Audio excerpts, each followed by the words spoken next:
Undoubtedly, one of the most exciting releases for 2022 is God of War Ragnarok.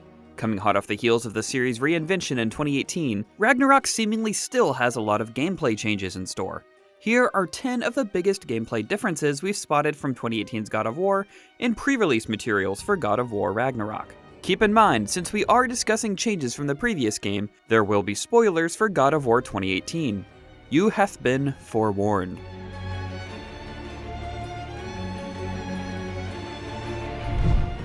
In God of War 2018, there were 3 of the 9 Norse realms you couldn't travel to: Svartalheim, Vanaheim, and Asgard.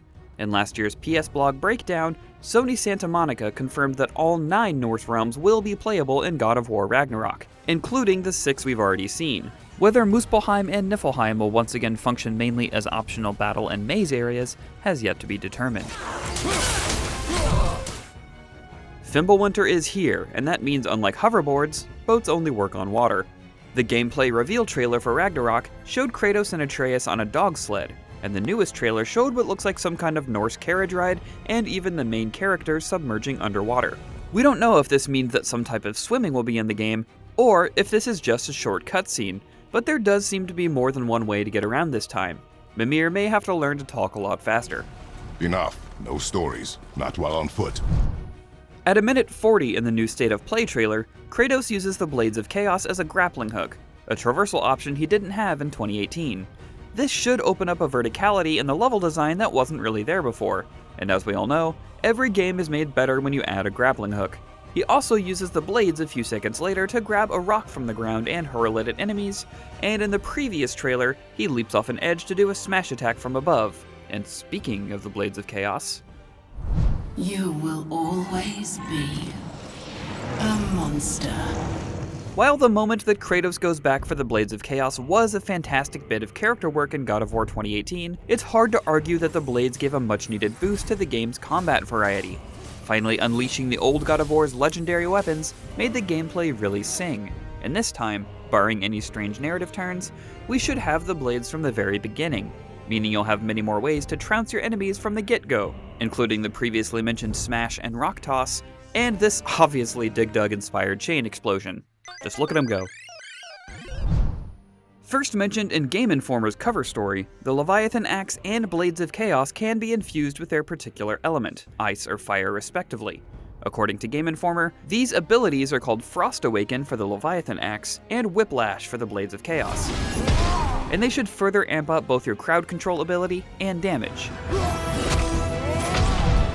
Also detailed in Game Informer's cover story are 2 new shields Kratos will have access to, the Dauntless and Stonewall shields. Your choice of shield will depend on whether you're offensively or defensively minded, as each will have their own strengths and weaknesses, and some unique skills as well.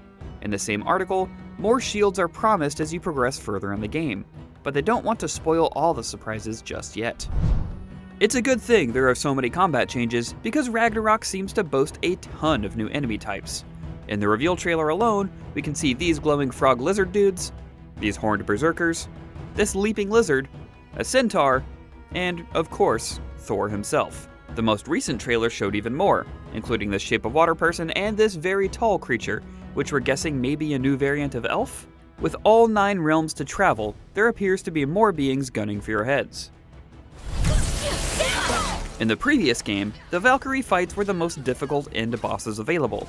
If they're working together in Ragnarok, that's a clear ratcheting up of the stakes for our heroes. Just look at this team wailing on Atreus while Kratos climbs back up. I'm already shivering at the thought of fighting off 2 warrior gods at once and give me God of War mode. Given Atreus' ability to read Nordic runes, and his increased combat skill in this game, could he be guiding Kratos to attack enemies' weak points? These lava blob monsters are inscribed with what appears to be the rune for Lagu, or lake, and Kratos strikes them with both a Leviathan Axe and the Blades of Chaos in the newest trailer. Perhaps different runes will mark enemy areas as hints to defeating them, or maybe it's just a cool lock-on symbol. Just spitballing here. This octopus-bearing fellow appears to be a new shopkeeper, adding to the previous game's roster of Brock and Sindri. Given his monocle, a classic bad guy accessory if there ever was one, his cephalopod friend, and his appraising grin when looking back and forth between Atreus and Kratos, something tells us he's about to offer a deal heavily weighted in his favor. Perhaps an ongoing quest to collect creature parts that you can trade for upgrades. Let it serve you. Those are 10 of the biggest gameplay changes we've spotted for God of War Ragnarok. What did you spot that you're excited about? Make sure to let us know in the comments below, and while you're here, make sure to check out our video of this Norse mythology expert reacting to God of War Ragnarok. For everything else gaming, you're already in the right place. IGN.